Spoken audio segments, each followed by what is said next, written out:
noches. El Instituto Legal Educativo les brinda la más cordial bienvenida al desarrollo de este importante curso especializado en gestión pública, derecho administrativo, así como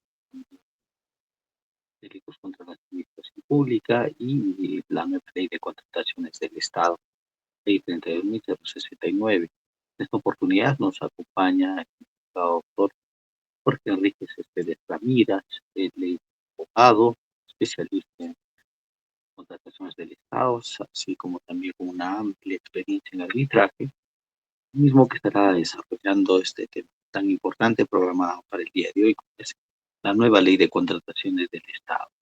El Instituto Legal de Educativo le brinda la más cordial de las bienvenidas, apreciado doctor Jorge Enrique, y siempre agradeciendo su participación en nuestro importante Instituto Legal Educativo. Muy buenas noches, bienvenido, adelante, doctor Jorge Enrique.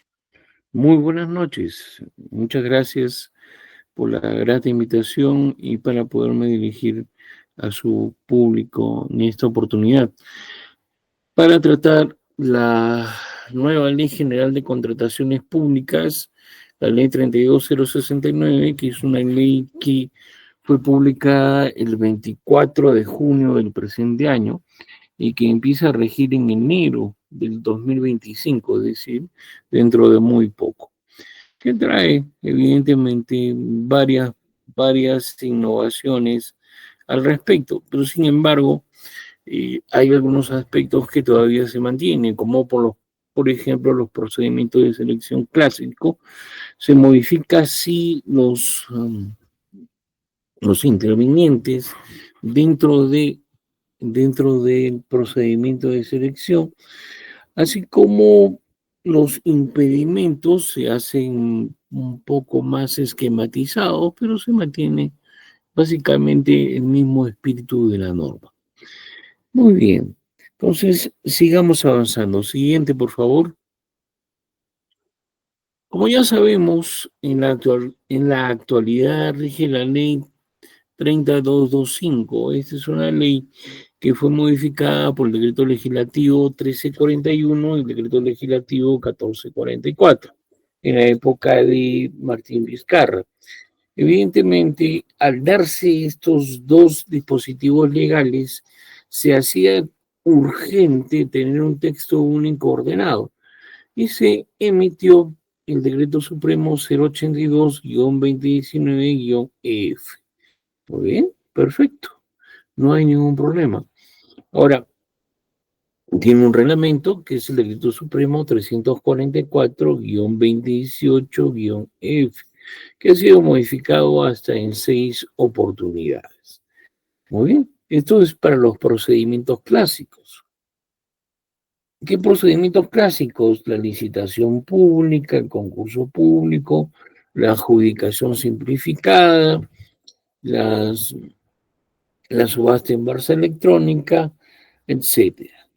Muy bien. Y como ya hemos manifestado, el 24 de junio del presente año se emite la ley 32069, que tiene un plazo de 180 días para empezar a regir, porque también se tiene que aprobar, perdón, el reglamento de la ley de contrataciones del Estado. Ahora se llama Ley General de Contrataciones con el Estado. Muy bien. Luego, otra forma práctica que tiene el Estado de efectuar adquisiciones es a través del catálogo electrónico del acuerdo marco.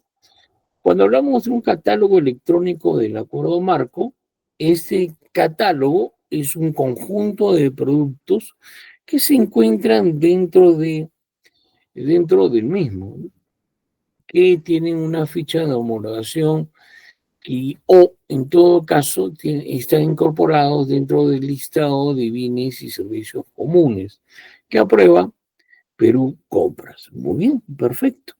Entonces, este catálogo electrónico del acuerdo marco. Esta forma de adquisición se llama catálogo electrónico porque primero ya sabemos los bienes son determinados por la Central de Compras Perú Compras. Y se llama acuerdo marco porque de esta manera o de esta forma de esta forma, en el acuerdo marco, que es un procedimiento de selección para elegir quiénes van a ser los proveedores. Y lo hace la Central de Compras Perú Compras. No hay que olvidar que la cabeza normativa en los procedimientos clásicos es el OCE, que ahora se va a llamar OEC, Organismo Especializado de Contrataciones Eficientes. Muy bien. Y en cuanto al catálogo electrónico del acuerdo marco, esto se mantiene, el nombre se mantiene y se denomina Central de Compras Perú Compras, la cabeza normativa. Teníamos otra forma de comprar, pero que ya ha sido derogado a través de la normatividad que crea el AFIN. ¿Y qué es el AFIN? Es la Autoridad de Infraestructura Nacional, que va a asumir, evidentemente, todos los procedimientos de la ley de reconstrucción con cambios y todas las normas modificatorias de la misma. No hay que olvidar. Entonces, en la actualidad rige la ley 3225 y su reglamento decreto supremo 344-2018-F. Y a partir de enero del 2025 va a empezar a regir la nueva ley. ¿Okay? No hay que olvidarnos también que desde agosto del año pasado, o perdón, desde agosto de este año, se ha publicado un proyecto de reglamento de la ley de contrataciones con el Estado, que lo vamos a ir comentando poco a poco, porque evidentemente es extenso. Siguiente, por favor. La nueva Ley General de Contrataciones Públicas, en su artículo segundo, establece que la finalidad esencial de la norma es la maximización de los recursos públicos en términos de eficacia, eficiencia y economía.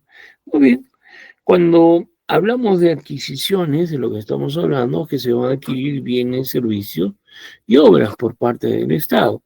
Y cuando hablamos de términos de eficacia, eficiencia y economía, nos estamos refiriendo a que la eficacia debe de utilizar. ¿Qué cosa? ¿Qué es lo que va a utilizar? La normatividad vigente. La eficiencia, es decir, va a dejar de lado todo lo que puede ser un obstáculo para una buena adquisición.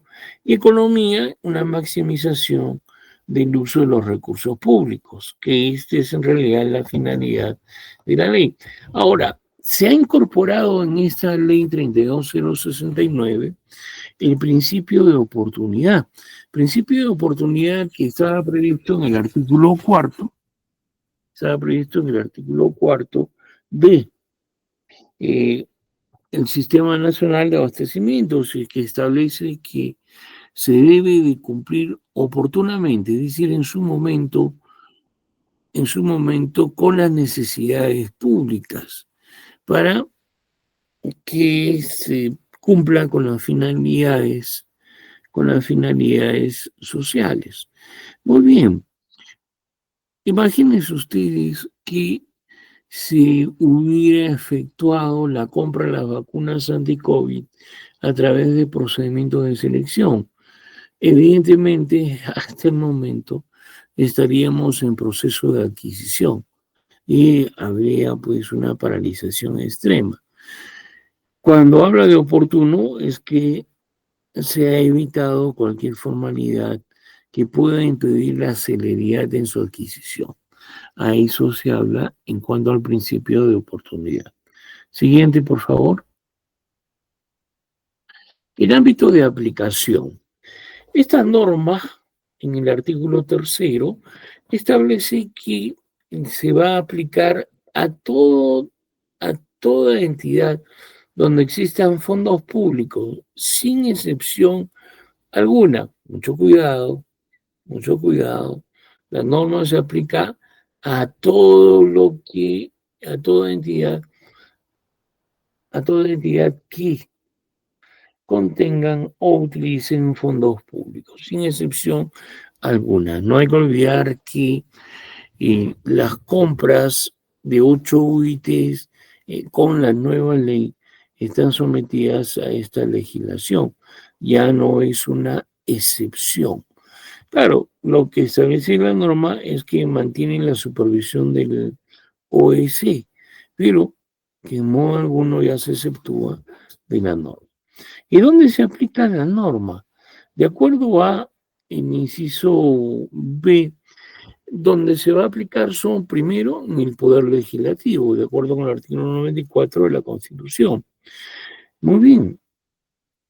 Y los organismos constitucionalmente autónomos. Donde más ve los ministerios, sus organismos públicos, programas y proyectos especiales, los gobiernos regionales, los gobiernos locales, así como sus diversos programas y proyectos. En las universidades públicas hay que tener mucho cuidado al respecto. Donde más las empresas del Estado en los 3 niveles de gobierno. Los fondos constituidos total o parcialmente con recursos públicos, sean de derecho público o de derecho privado. ¿Qué significa? Que puede ser una empresa privada que maneje dinero público, en este caso, tiene que utilizar la normatividad al respecto.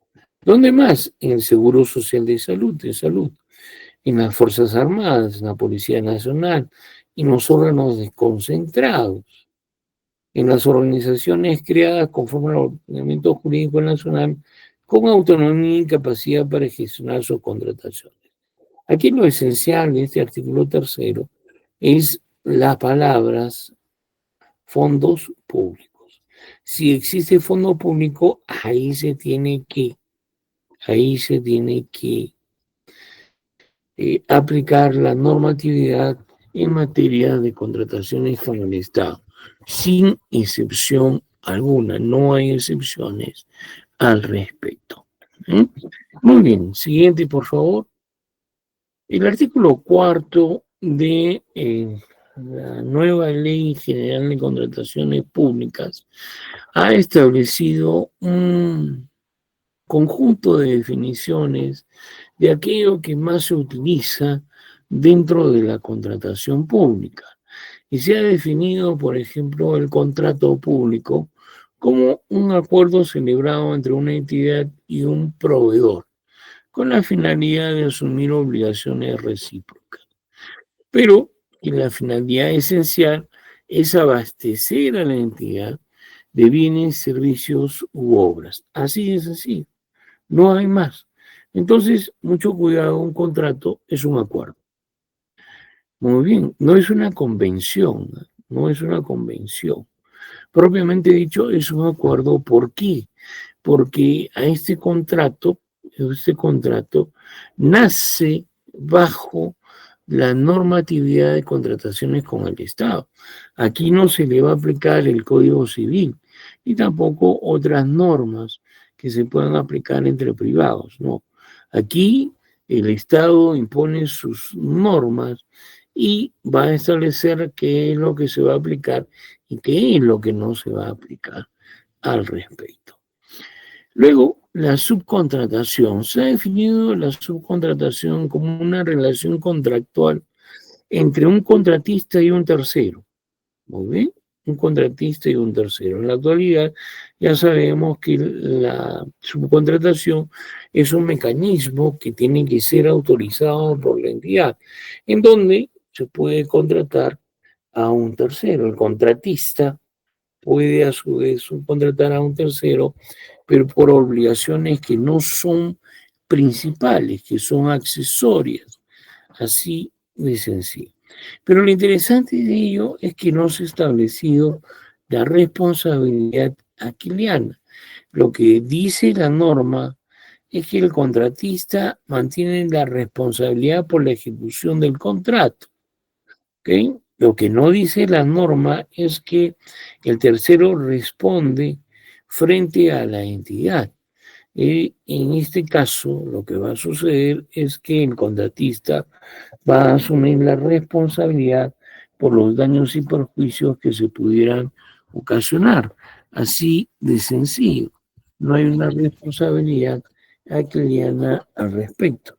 Pero eso sí, como la antigua norma, también requiere de qué. Lo que va a requerir es de autorización por parte de la entidad.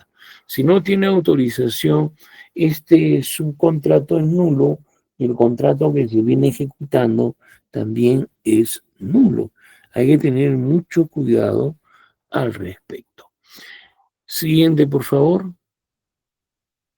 Luego tenemos la compra corporativa, que también estaba en la antigua ley, en la cual se establece que se va a agrupar un conjunto de entidades para comprar o para adquirir en forma conjunta bienes y servicios. No habla de obras, solamente es para bienes y servicios. ¿Sí? Muy bien. También habla de la compra centralizada. En la compra centralizada, lo que sucede es que el conjunto de entidades le va a encargar a un tercero para que realice la compra de determinados bienes. Muy bien, eso debido a que a veces no se tiene la capacidad técnica para poder establecer los requerimientos técnicos mínimos o debido a una alta complejidad o a una necesidad de especialización. Y se puede contratar a un tercero a través de una compra centralizada y se le puede encargar, y esto sí es una novedad, al tercero que se le puede encargar al tercero que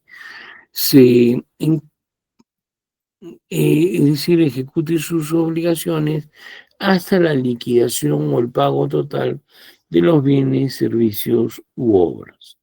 Tema muy interesante en cuanto a la compra centralizada. Siguiente, por favor. Luego tenemos la compra centralizada de emergencia, en la cual se pueden reunir dos o más entidades para comprar bienes de emergencia, carpas, alimentos, medicina, en todas aquellas zonas donde no hayan proveedores, porque no hay que olvidar que para poder contratar con el Estado se tiene que contar con el Registro Nacional de Proveedores. Si no tiene RNP, no se puede contratar, salvo que sea una compra de emergencia. Pero, y siempre y cuando no esté inhabilitado o suspendido. Entonces hay que tener mucho cuidado. Ahora, también se puede efectuar compras menores a una UIT y en ese caso no se requiere RNP. Ahora, en la compra centralizada de emergencia hay dos aspectos esenciales. Primero, que se va a efectuar una compra por un estado de emergencia. Y segundo, que se atiende a una prevención para la atención de las emergencias. Entonces, a eso se refiere. Luego tenemos la comparación de precios, que en la actualidad es un procedimiento de selección competitivo, porque aquí hay procedimientos de selección no competitivos, que son las adjudicaciones directas, y procedimientos de selección competitivo. Entonces, la comparación de precios es un procedimiento de selección competitivo para la contratación de bienes y servicios. Muy bien. En la actualidad, es 15 UITs se mantiene el mismo valor, donde lo que interesa es el precio, ¿okay? Lo único que se evalúa es el precio. Quien ofrece menos, a ese se le va a otorgar la buena. Siguiente, por favor. La subasta inversa electrónica. ¿Qué es la subasta inversa electrónica? Ya sabemos que es un procedimiento de selección utilizado por las entidades contratantes cuando el bien esté dentro del listado de bienes y servicios comunes o que cuenten con ficha técnica o ficha de homologación. El listado de bienes y servicios comunes lo prepara la Central de Compras Perú.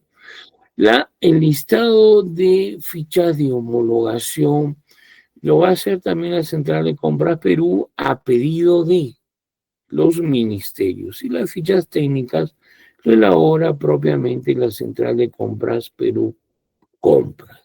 Este procedimiento, que es netamente electrónico, se le va a otorgar la buena pro a quien ofrezca el menor precio. Evidentemente, el reglamento va a establecer cuáles son los mecanismos que se utilizan para la subasta inversa electrónica. Si no tiene ficha de homologación, evidentemente no se puede llevar a cabo una subasta inversa electrónica. La gran ventaja es que cuando tiene ficha de homologación ya no tengo que hacer indagación de mercado, ni tampoco tengo que efectuar otro procedimiento de selección. Entonces, eso es lo interesante. Luego se define el acuerdo marco como una modalidad de compra pública eficiente, en el que el proceso de contratación se realiza en dos etapas diferenciadas, uno para seleccionar los proveedores y otro para adjudicar el contrato. ¿Sí? Es decir, se elige al proveedor, se selecciona al proveedor y se le hace suscribir un contrato que va a proveer los bienes a nivel nacional. Ese es el acuerdo marco, es un procedimiento de selección que lo va a llevar a cabo única y exclusivamente, ¿quién? Única y exclusivamente la central de compras Perú Compras. ¿Eh? No hay más. Siguiente, por favor. Luego tenemos el catálogo electrónico del acuerdo marco. El catálogo electrónico que no es otra cosa que, como su nombre lo dice, un conjunto de bienes que se ofrecen a través de este catálogo electrónico y que tiene que publicarse en el Pladicop, que es la plataforma digital para las contrataciones públicas. Es decir, lo que antes se llamaba SEACE, ahora se va a llamar Pladicop, ¿okay? A través de los cuales voy a efectuar órdenes de compra, de acuerdo o sí, de acuerdo a los proveedores que haya seleccionado en la central de compras pública. Muy bien. Luego tenemos la multa, una obligación pecuniaria que consiste en pagar un monto económico. La multa que en la actualidad tiene un plazo de prescripción. Este plazo de prescripción es cuando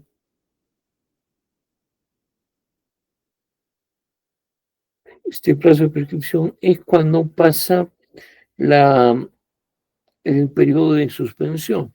No hay que olvidar que me pueden suspender hasta 8 meses y si pago la multa, levantan esta suspensión. En la actualidad va a continuar con lo mismo, pero no hay que olvidar que en la actualidad va a tener ejecutores coactivos y eso va a ser un problema para todas las entidades que hayan sido multadas. No un problema, va a ser un problema. Siguiente, por favor.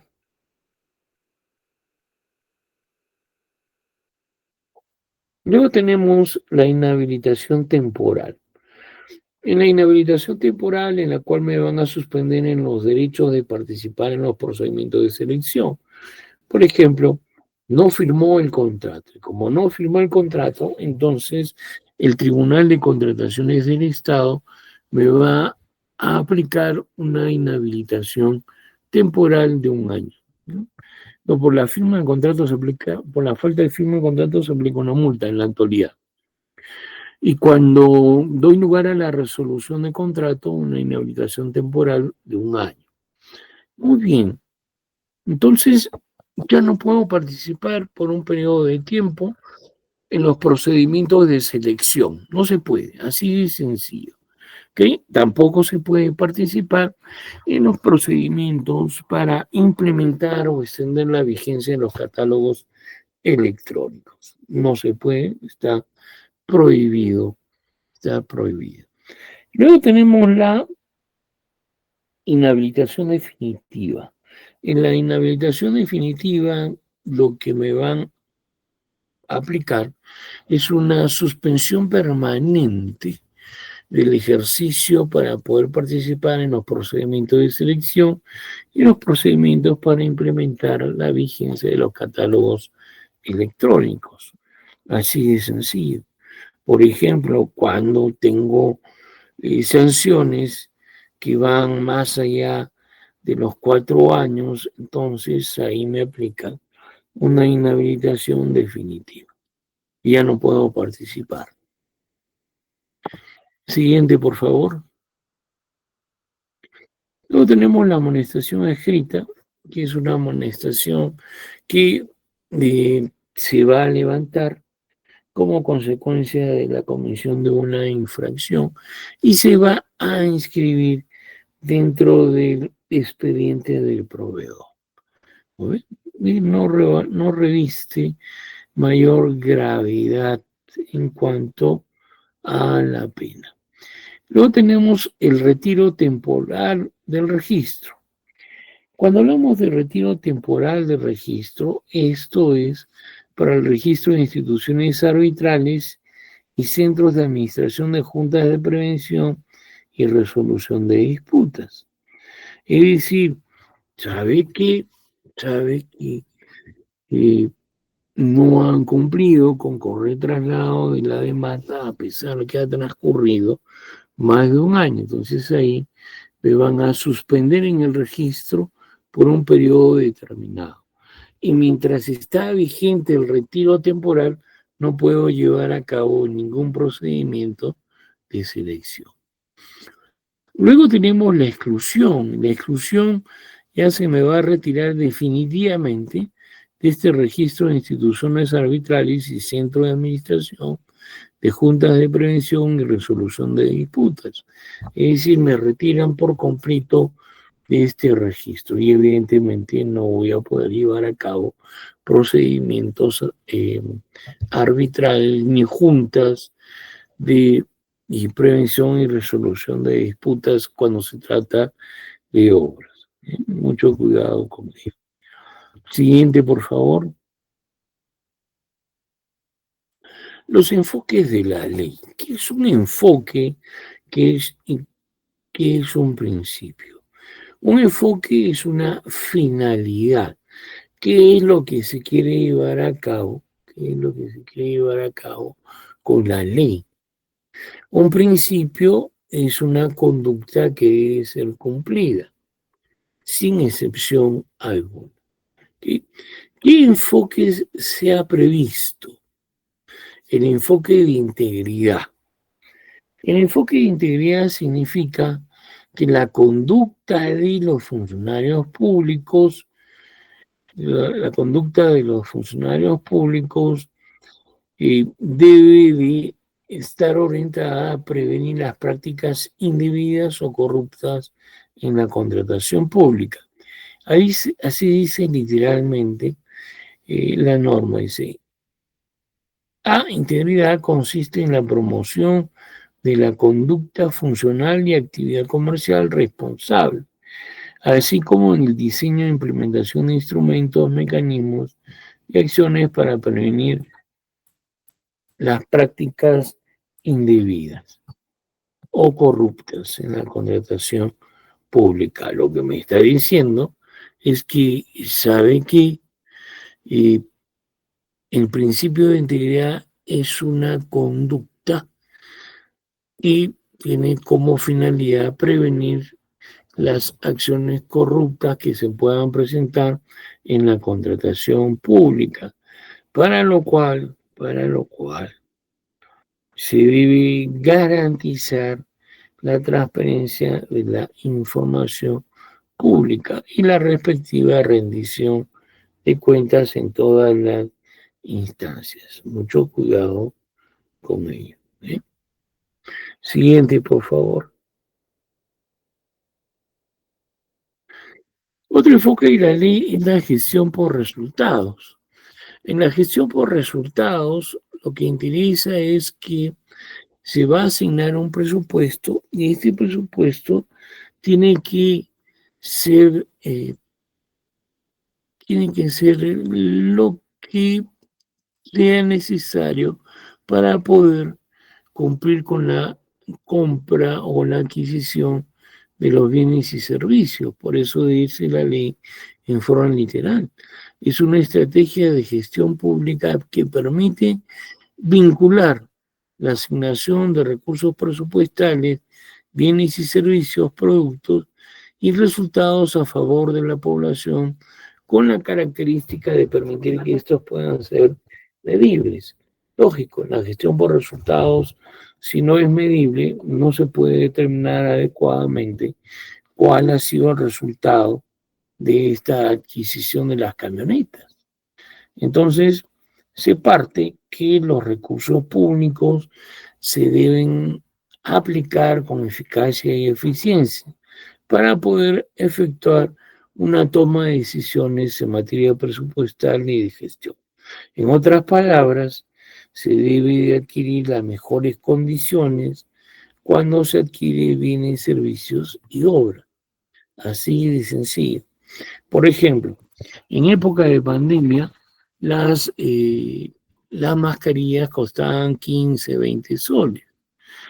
Evidentemente, en la actualidad no cuestan así, cuestan 50 centavos cuando es al por mayor. Entonces, ahí se tiene que evaluar qué es lo que sucedió, cómo se va a vincular la conducta de la adquisición con la asignación de recursos presupuestales. Todo ello tendrá que preverse. Siguiente, por favor. Luego tenemos la gestión de riesgos en contratación pública. Evidentemente, en todas las etapas de la contratación pública existe el riesgo. ¿Y qué se debe contemplar como el riesgo? El riesgo no es otra cosa que todo aquello que pueda amenazar la integridad de la adquisición. ¿Ok? Y cuando hablamos de gestión riesgos, tenemos que establecer que, la entidad debe determinar quién va a asumir el riesgo, si es el contratista o es la entidad. Por ejemplo, estamos construyendo un colegio en la ladera de un cerro. Y si es así, ¿qué debemos hacer? ¿Construimos una pared o tomamos un presupuesto para una póliza de seguros? Habrá que analizarlo. Por eso dice que la gestión de riesgos en contratación pública comprende las actividades y las acciones proactivas, preventivas y transversales adoptados por una entidad contratante para identificar los riesgos que éste enfrenta en la contratación de bienes, servicios y obras. Dichas actividades y acciones se realizan sobre la base de identificación, análisis y valoración, gestión, control y monitoría de riesgos, es decir, la entidad debe establecer cuál es el riesgo, ¿sí? ¿Cuál es el riesgo? Muy bien, siguiente, por favor. La gobernanza de la contratación pública significa que se va a gestionar una gobernanza efectiva, eficaz, ordenada y transparente del proceso de contratación pública. En otras palabras, lo más dinámico posible. Además además de que este enfoque, que es de carácter multidimensional, se requiera articular con los demás procedimientos. Es decir, cuando hablamos de gobernanza, hablamos de la mejor gestión, así de sencillo. Siguiente, por favor. La profesionalización de la contratación pública. En la profesionalización, por favor, permítanme un segundito. Voy a abrir la puerta, disculpen ustedes.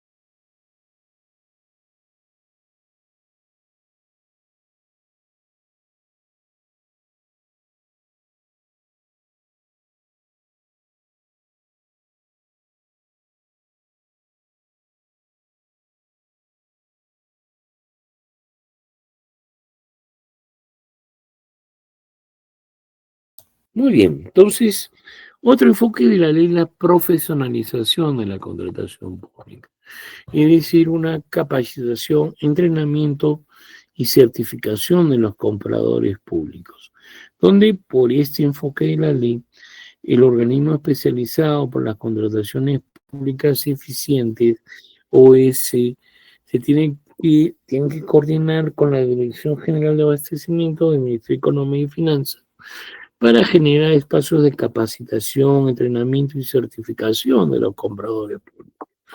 Lo interesante es que no existan los capacitadores como se creó anteriormente, en lo cual, ¿qué es lo que pasó? ¿Qué es lo que sucedió?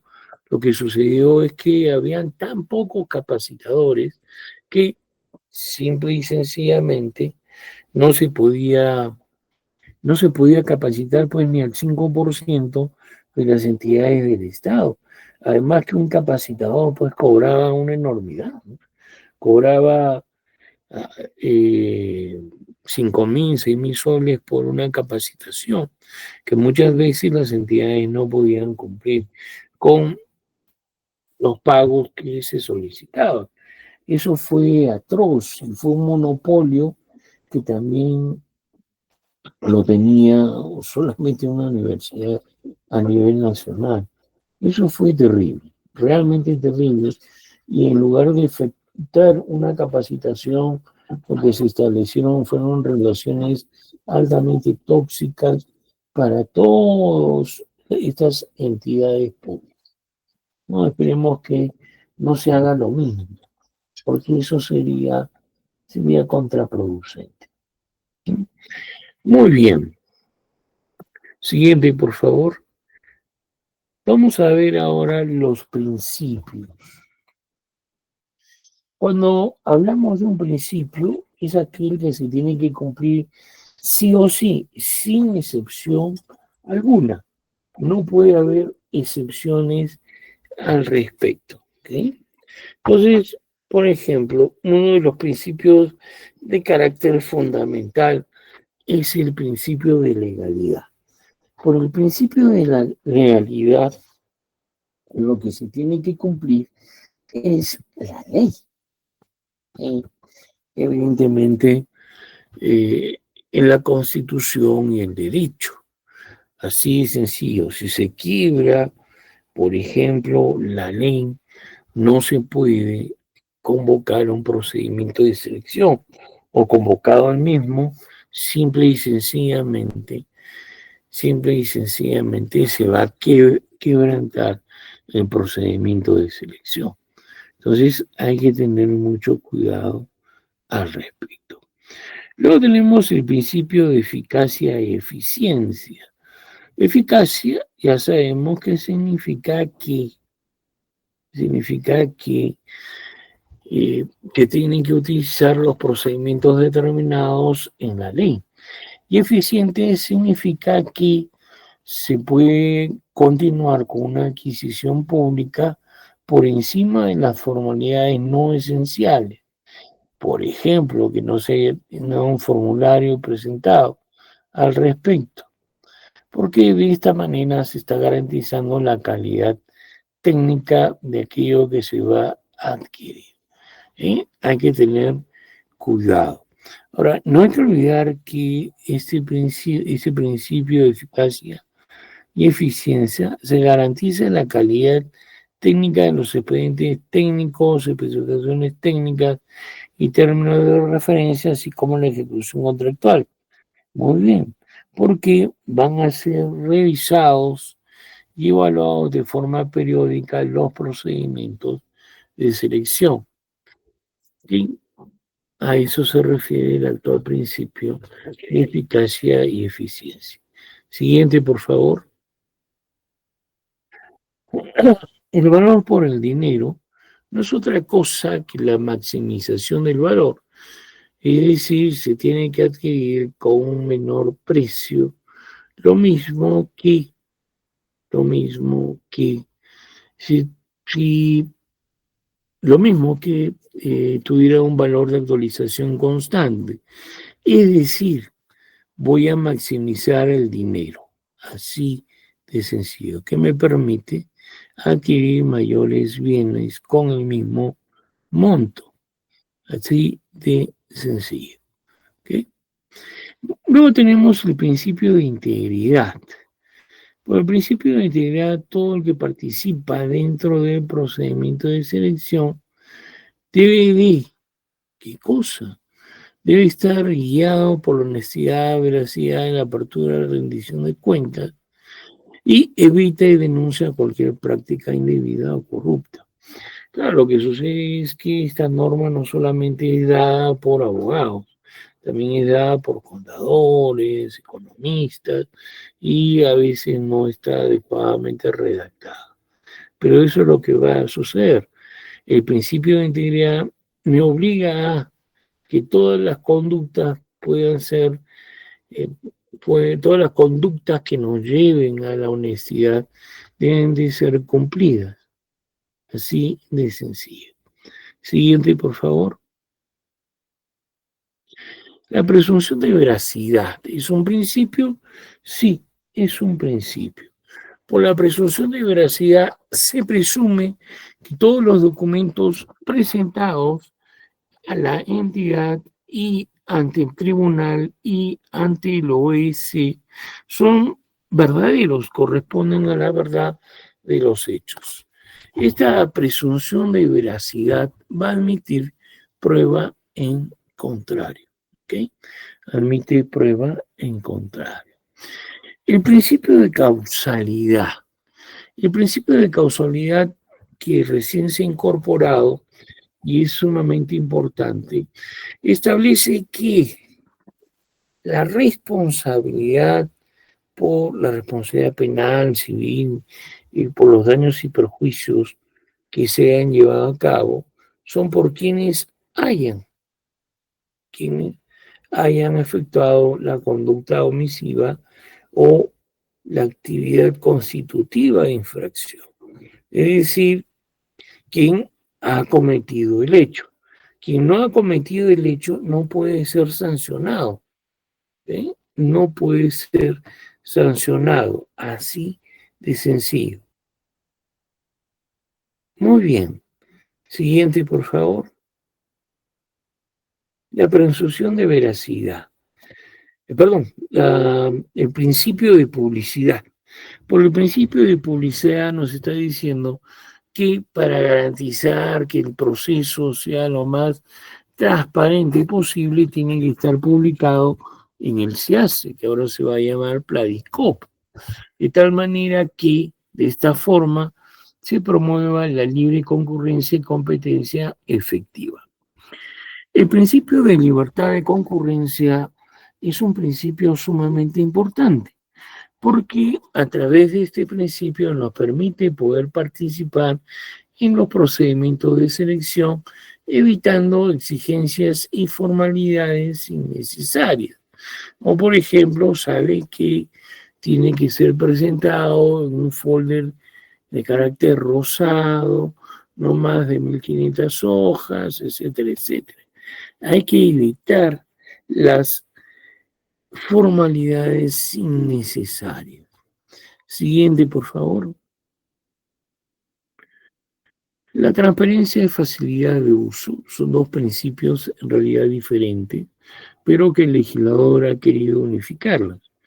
El principio de transparencia significa que todas las reglas y criterios claros y accesibles, son aquellos que van a garantizar el acceso público y oportuno de dicha información. Es decir, así de sencillo, la publicación en el SEACE implica una publicación válida que permite la fiscalización de la sociedad. Muy bien, perfecto. Evidentemente, el acceso a toda plataforma, sistema y procedimiento debe ser sencillo, amigable al usuario y oportuno. Supongamos que utilizo el nuevo SEACE. Pero ¿qué sucede?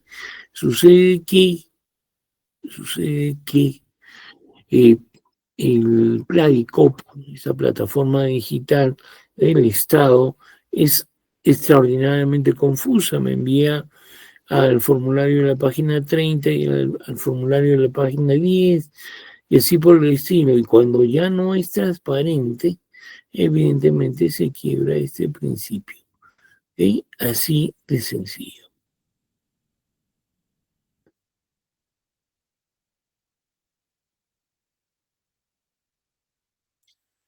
Muy bien. Luego tenemos el principio de competencia. Por el principio de competencia se debe permitir una competencia efectiva. Por ejemplo, no se puede sostener que los que vivan al sur de la ciudad solamente pueden enviar sus propuestas económicas los días lunes y martes, mientras que los demás pueden hacerlo de lunes a viernes. Aquí se quiebra el principio de competencia efectiva. ¿Ok? Mucho cuidado con ello. Muy bien. Siguiente, por favor. La igualdad de trato, o el principio de igualdad de trato, significa que todos los que van a participar en el procedimiento de selección tienen las mismas oportunidades, que no pueden ser discriminados ni diferenciados. De tal manera que los que tengan, por ejemplo, los que tienen camiseta azul solamente pueden presentar sus documentos el día sábado, de 8 a 9, mientras que los que viven al norte podían presentar su documento de lunes a sábado, de 9 de la mañana a 9 de la noche. Evidentemente, ahí se pierde una oportunidad, ya se quebranta la igualdad de trato. ¿Ok? Mucho cuidado, mucho cuidado. Luego tenemos el principio de equidad y colaboración. Muy bien, ¿cómo estamos? ¿Cómo estamos? ¿Cómo estamos? ¿Alguna pregunta al respecto?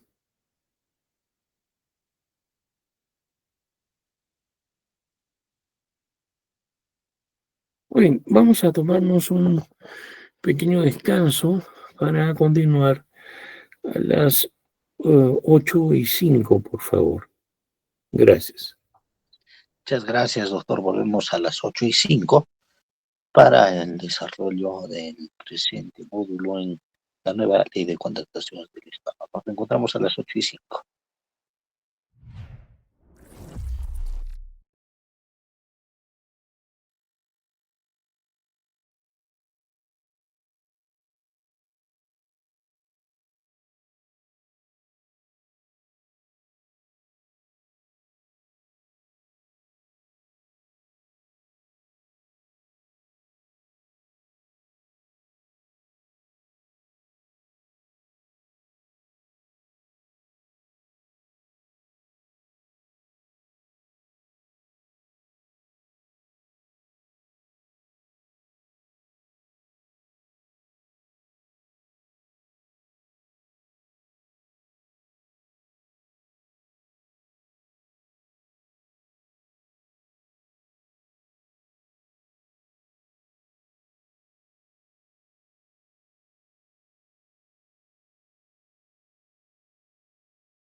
Muy bien, buenas noches con todos. Entonces, continuamos con el tema de hoy día, que es la nueva Ley General de Contrataciones Públicas, la Ley 32069. Por favor, ¿podríamos compartir pantalla?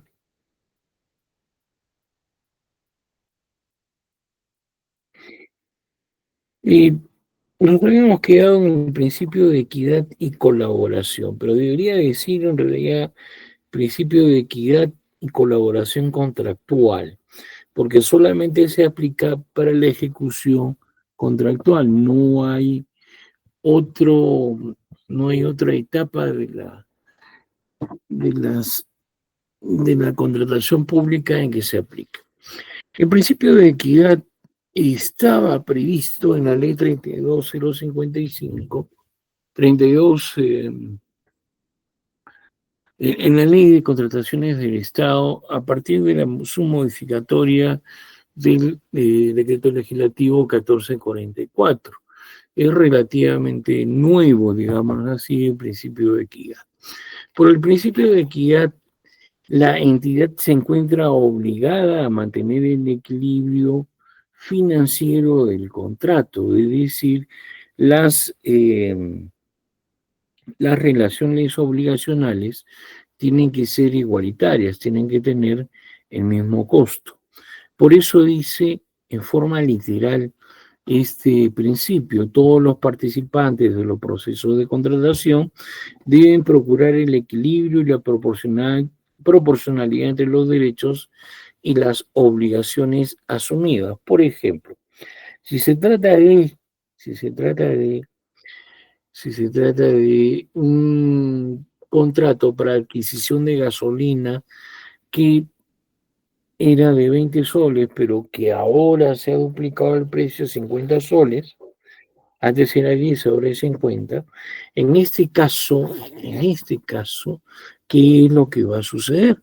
En este caso, lo que va a suceder es que el, por el principio de equidad debe de equiparar los valores, es decir, las obligaciones y derechos tienen que ser igualitarios, de tal manera que la entidad debe establecer una proporcionalidad.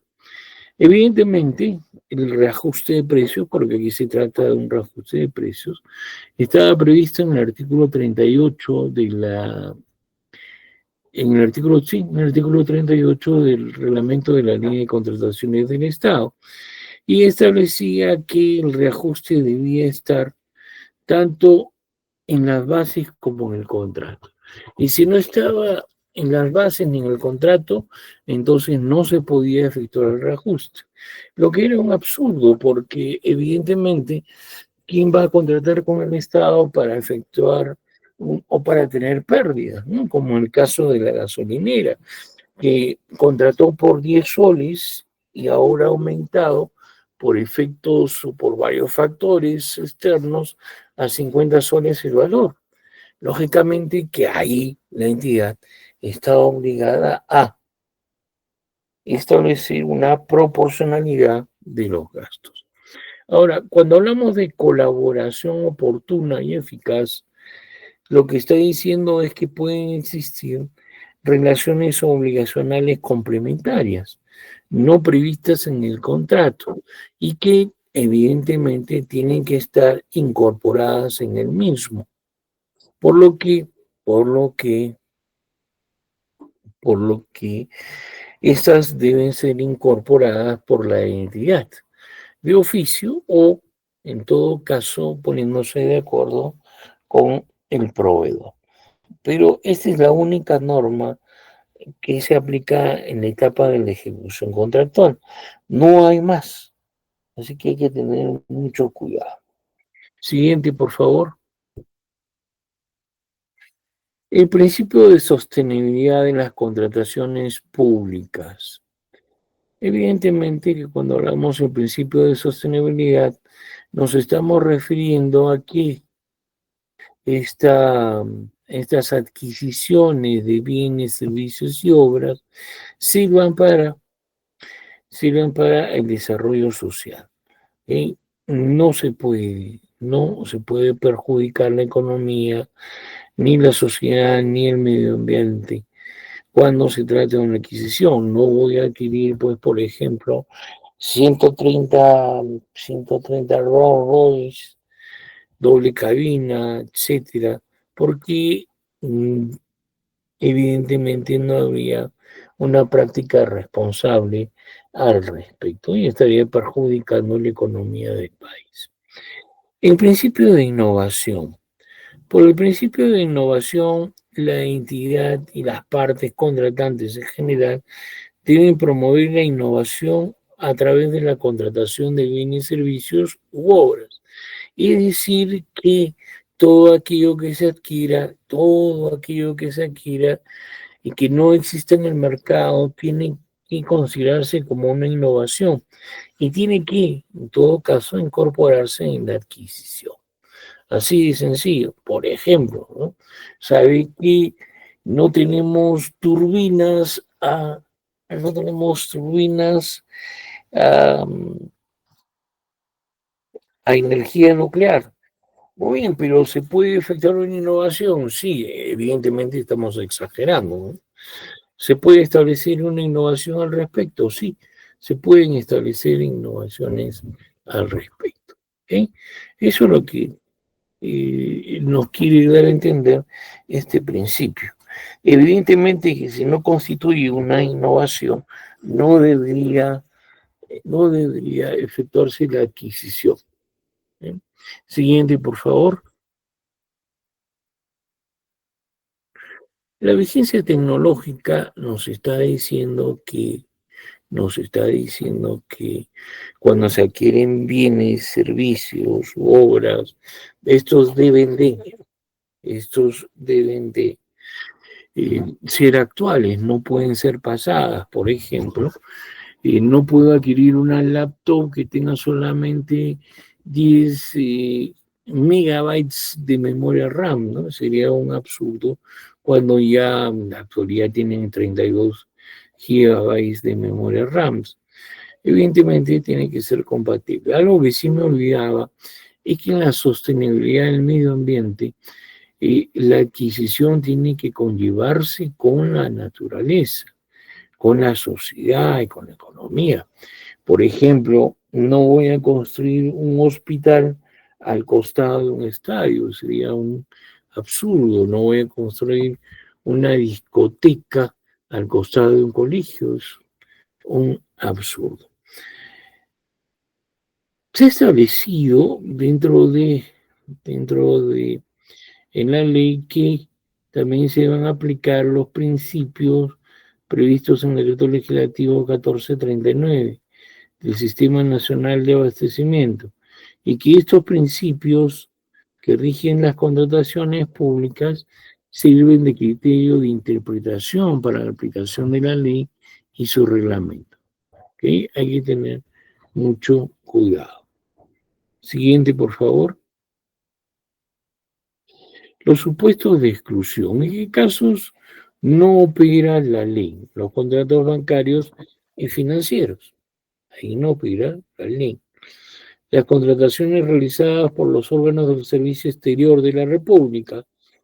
Por ejemplo, sabe que la Embajada del Perú en Argentina ha adquirido bienes alimentarios. Evidentemente, ahí no lo voy a someter a, a un procedimiento de selección. La contratación de notarios por debajo de los montos establecidos en el reglamento. Las contrataciones efectuadas por el Ministerio de Relaciones Exteriores para determinadas actividades como la transmisión del mando, cumbres internacionales, etcétera, para que cuenten, lógicamente, con la participación de jefes de Estado, jefes de gobierno, altos dignatarios, etcétera. Siguiente, por favor. Los servicios brindados por conciliadores, árbitros, peritos, centro de conciliación, instituciones arbitrales, miembros o adjudicadores de la Junta de Previsión y Resolución de Disputas. Es lógico, no se puede determinar los honorarios de un conciliador, o de un árbitro, de un perito, a través de un procedimiento de selección. Eso sería un absurdo, una limitación. Las contrataciones realizadas con las exigencias y procedimientos específicos de una organización internacional u organismo multilateral. Por ejemplo, sabe que el, la Organización Mundial de la Salud nos ha pedido la adquisición de 50 kits para el tratamiento de tal enfermedad. Ahí pues no voy a hacer un procedimiento de selección porque demoraría y segundo podría afectarse con la demora. Los contratos celebrados por presidente de directorio, con la contratación de abogados, estudio de abogados y otros profesionales necesarios, ¿no? Ahí también entra simple y sencillamente los honorarios que están previstos en, en el medio económico que se desarrolla. Siguiente, por favor. La suscripción o publicación, la suscripción a publicaciones científicas o especializadas, los convenios de colaboración, mucho cuidado con los convenios de colaboración. Se, se prevé un convenio de colaboración cuando se brinden bienes, servicios u obras propias de la función y no se persiga fin de lucro. Por ejemplo, se va a recoger la basura cada 3 días por los camiones de otra entidad. Entonces, si le dan visto bueno, pues ahí no se aplica la ley de contrataciones con el Estado. Las contrataciones internacionales de Estado a otro Estado también no se aplica la ley. Siguiente. Si esto, las contrataciones por proveedor único, por ejemplo, hay un solo proveedor de luz, solo proveedor de agua, etcétera, y no se puede contratar a otro proveedor más, entonces vamos a estar bajo la égida de la adquisición de un proveedor único. Muy bien, ¿qué más? Las contrataciones realizadas de acuerdo con las exigencias y procedimientos de una organización internacional, siempre que eh, estas donaciones, un 25% constituye de estas donaciones. Si es menos, se tiene que aplicar la ley. Si es más, no se aplica la norma. ¿Sí? Siguiente, por favor.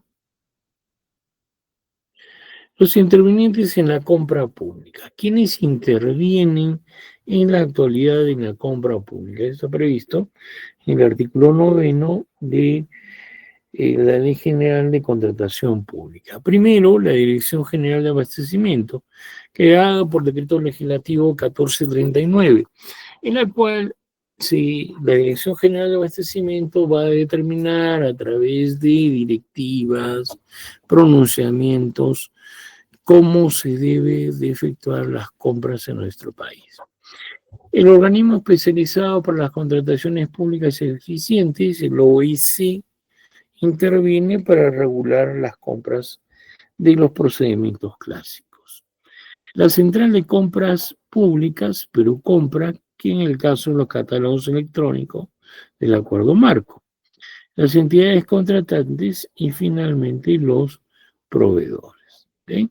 Son los que van a intervenir. Pero dentro de estas entidades, ¿quiénes intervienen? Siguiente, por favor. Y lo dice que va a regular la compra pública de los procedimientos clásicos, que está conformado por un consejo directivo que tiene 3 órganos designados por un periodo de 4 años renovable, que lo va a elegir el presidente de la República. Los presidentes ejecutivos o el presidente ejecutivo, que es la máxima autoridad ejecutiva. Así de sencillo. Y el Tribunal de Contrataciones Públicas, que es un órgano resolutivo, el OIC, antes era un órgano independiente del OCE, y que no lo vinculaba mayormente. En la actualidad es un órgano resolutivo del OIC, que tiene autonomía e independencia en el ejercicio de sus funciones. Siguiente, por favor. En la entidad contratante van a intervenir primero el titular de la entidad, que es la máxima autoridad ejecutiva. Y va a intervenir el titular de la entidad, que es la máxima autoridad ejecutiva y que en la actualidad ya no tiene la función de supervisión, pero sí de aprobación y autorización de las adquisiciones de los bienes. No tenemos la autoridad de la gestión administrativa. Esta autoridad de la gestión administrativa,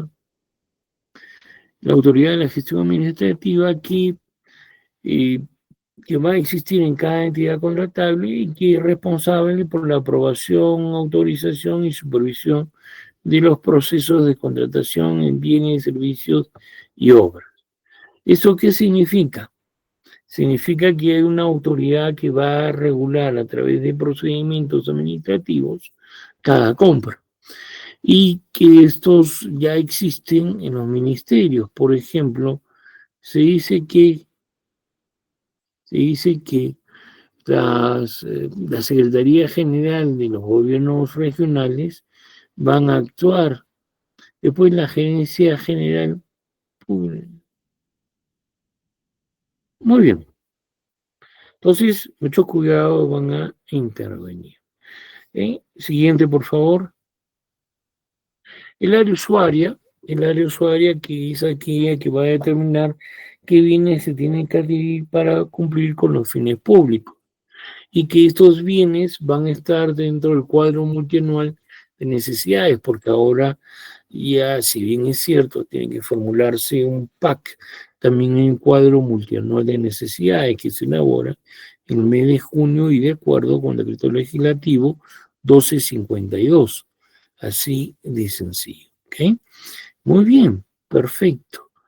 Luego se ha creado el área técnica estratégica, que era una función del área usuaria, en el cual se ha determinado que se va a encargar de determinar los requerimientos mínimos de aquello que se va a adquirir. Así de sencillo. ¿Ok? Este es el área técnica estratégica. Siguiente, por favor. Luego tenemos la dependencia encargada de las contrataciones, que viene a ser el área logística, que es la responsable de proveer y atender los requerimientos de bienes, servicios y obras. Y finalmente tenemos los compradores públicos, que en la actualidad viene a ser el órgano encargado de las contrataciones, ¿okay? Y que van a realizar toda la gestión desde la determinación de aquello que se va a adquirir hasta la ejecución del contrato. ¿Okay? Por eso dice, los compradores públicos son responsables de realizar las actividades relativas a la gestión de las contrataciones de la entidad contratante, las cuales incluyen la organización, elaboración de la documentación y conducción del proceso de contratación. Mucho cuidado. Es el actual órgano encargado de las contrataciones, pero se le otorgan mayores funciones. ¿Okay? ¿Se pueden delegar estas funciones? Sí, se pueden delegar mediante resolución. ¿Okay? Muy bien. Siguiente, por favor. El proveedor. El proveedor puede ser una persona natural o jurídica, nacional o extranjera, que a partir de sus actividades como agentes del mercado, contratan o pueden contratar con el Estado para abastecerlo de bienes, servicios u obras. Muy bien, perfecto. Ahora, cuando está este proveedor, y cuando está este proveedor, todos los proveedores tienen que estar inscritos en el Registro Nacional de Proveedores. Si quiere, por ejemplo, si quiere participar en la ejecución de una obra, evidentemente tendrá que estar inscrito en el RNP de obras. Si quiere prestar servicios de consultoría, tendrá que estar inscritos en el Registro de consultores y así por el estilo. Para poder participar, tiene que tener suscripción vigente en el RNP, donde la información tiene que estar actualizada, porque en la actualidad, si bien es cierto, no lo dice con esas letras, también es cierto que nos dice que la información tiene que estar actualizada, que no puede dejarse de actualizar. ¿Ok? Muy bien. Ahora, en los casos de ejecución de obra, lo que se va a priorizar es la evaluación de la capacidad técnica del proveedor. ¿Ok? Mucho cuidado con ello. Siguiente, por favor. La inscripción en el RNP para los proveedores tiene una vigencia determinada, así de sencillo. ¿Eh? Muy bien, por favor, yo les quería pedir encarecidamente, tengo una, bueno, van a, voy a complementar la medicación que me han dado en el hospital, estuve hospitalizado hasta el día de ayer y no puedo incumplir con ello. Más bien, si vamos a un pequeño periodo de preguntas, estamos a su disposición para aquellos que deseen efectuar alguna pregunta al respecto. De mi parte, agradecer al Instituto por tan grata invitación y a ustedes por su presencia el día de hoy. Muchas gracias. Muchas gracias, apreciado doctor Jorge. En efecto, hacemos el traslado correspondiente a cada uno de los participantes a efectos de que puedan formular las preguntas o inquietudes que hayan podido surgir del desarrollo del presente módulo en la nueva ley de contrataciones del Estado. Si no fuera así, pueden formular también sus preguntas por escrito a nivel de nuestro chat institucional. Pueden levantar la mano o encender el micro y dirigir su pregunta.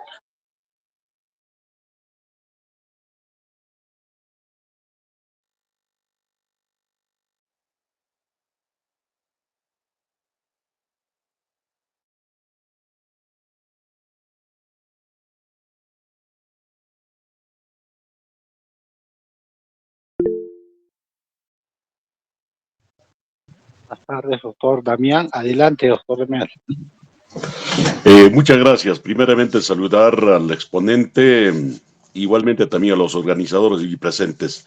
Solamente yo quería hacer una pregunta con relación al estado de contrataciones, el tema de OCE. Para los proveedores, ¿qué tiempo es lo que lo que otorga el Registro Nacional de Proveedores? ¿En qué tiempo necesariamente tienen que regularizar? Gracias, muy amable. Gracias. Es una pregunta muy interesante. En realidad se mantiene lo de la legislación anterior, que la inscripción es indefinida, no va a haber ningún tiempo de caducidad. Pero lo que sí hay que tener presente es que la información que está prevista en el RNP tiene que ser actualizada, porque si no está actualizada, como ocurre en la actualidad, no pueden participar válidamente en los procedimientos de selección. Y por eso hay que actualizarse constantemente. Muchas gracias. Pregunta muy interesante. Muchas gracias al doctor Damián. Si tenemos alguna otra pregunta, por favor, pueden levantar la mano, encender el micrófono y dirigir su pregunta.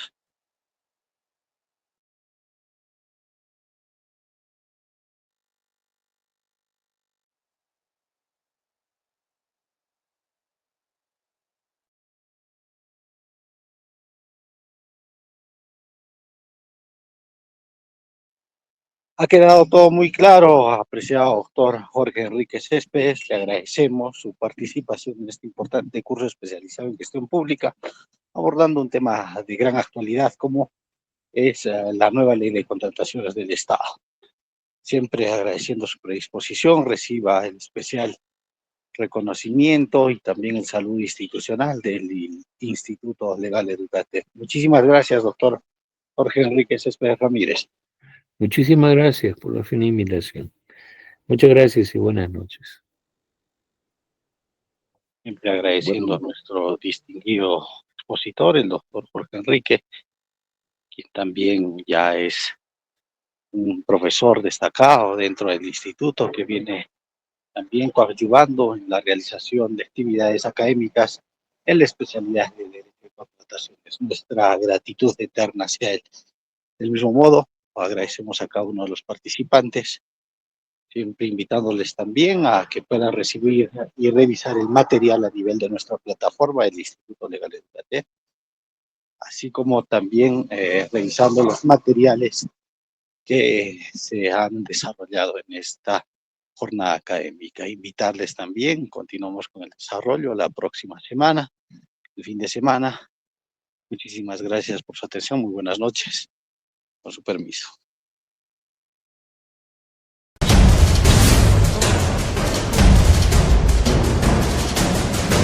muchas gracias. Buenas noches con todos. Buenas noches.